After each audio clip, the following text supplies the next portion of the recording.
Today is October 13th, 2025. Today is October 13th, 2025. In the heart of the Indian Ocean lies Madagascar, an island of immense natural beauty and staggering poverty. In the heart of the Indian Ocean lies Madagascar, an island of immense natural beauty and staggering poverty. This is a land of contradictions.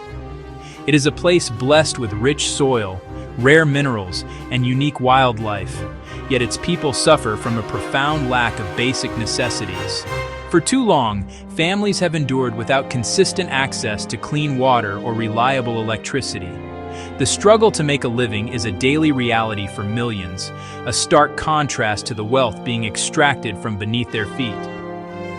Frustration has boiled over into protests aimed at President Andry Rajoelina and the system he represents.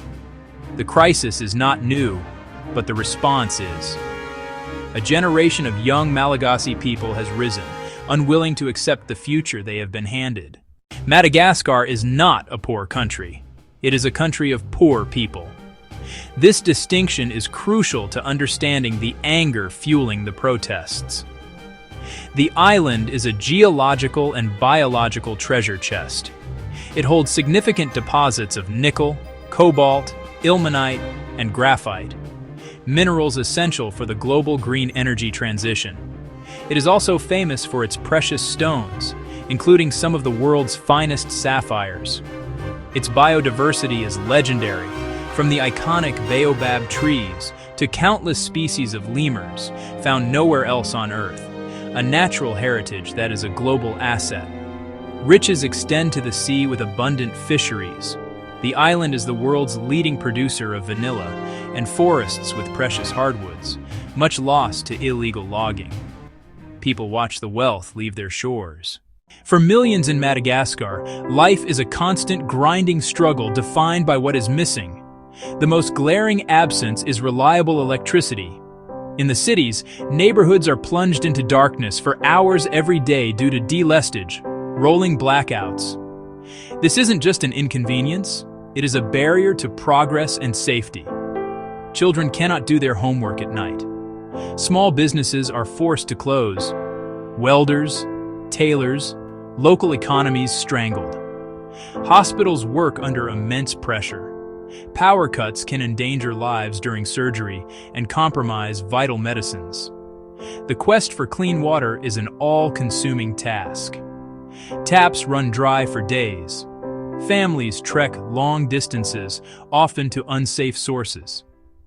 The spark for the current wave of protests was lit by Madagascar's youth, a generation with mobile phones in their hands and social media as their public square. They are globally connected and acutely aware of potential versus reality. Gen Z is less willing to accept the status quo. Scattered gatherings began in the capital, focused on blackouts and water shortages. Using Facebook and WhatsApp, they organized. Give us water. Give us light. The movement gained momentum. Thousands. Workers joined. Mothers joined. Elders joined. A sharpened demand. The president's resignation. Youthful, creative, and overwhelmingly peaceful. In a young nation, their voice can no longer be ignored. A turning point when soldiers stand with the people. A protest's most dangerous moment arrives when the government calls in the military. Orders were issued to restore control. Attention focused on CAPSAT, an elite unit historically loyal to Andry Rajoelina, instrumental in his rise to power. They were expected to disperse crowds by force, but something different happened. Reports emerged from the capital. Troops refused orders to use lethal force. It was a seismic act of defiance, not a mutiny.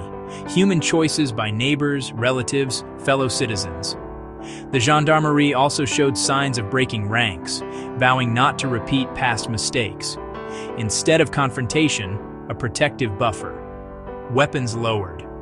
Some even joined the demonstrators, emboldening the people.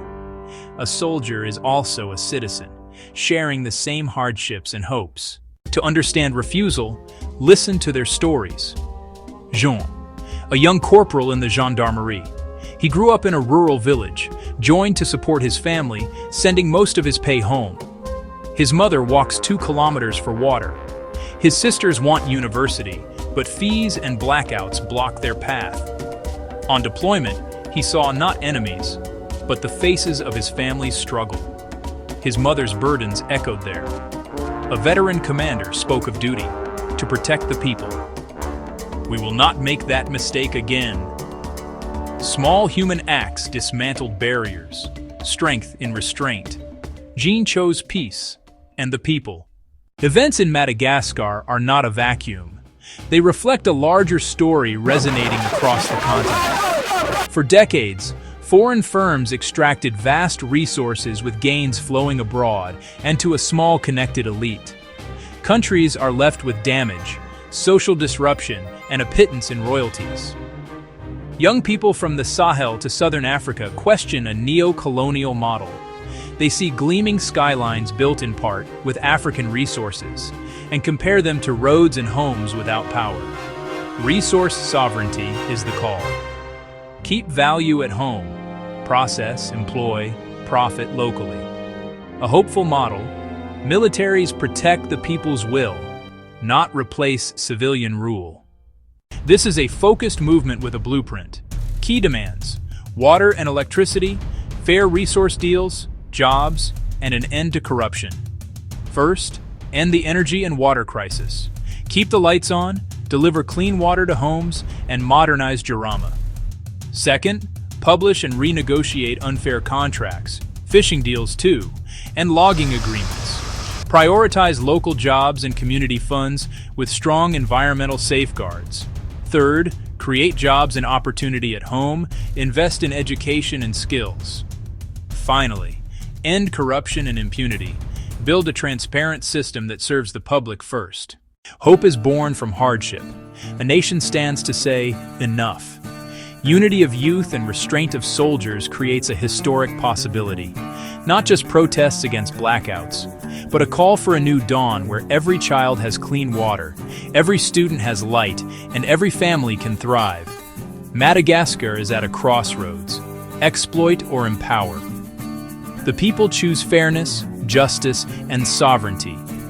For the island's riches must finally build bright homes, healthy communities, and a prosperous future. The time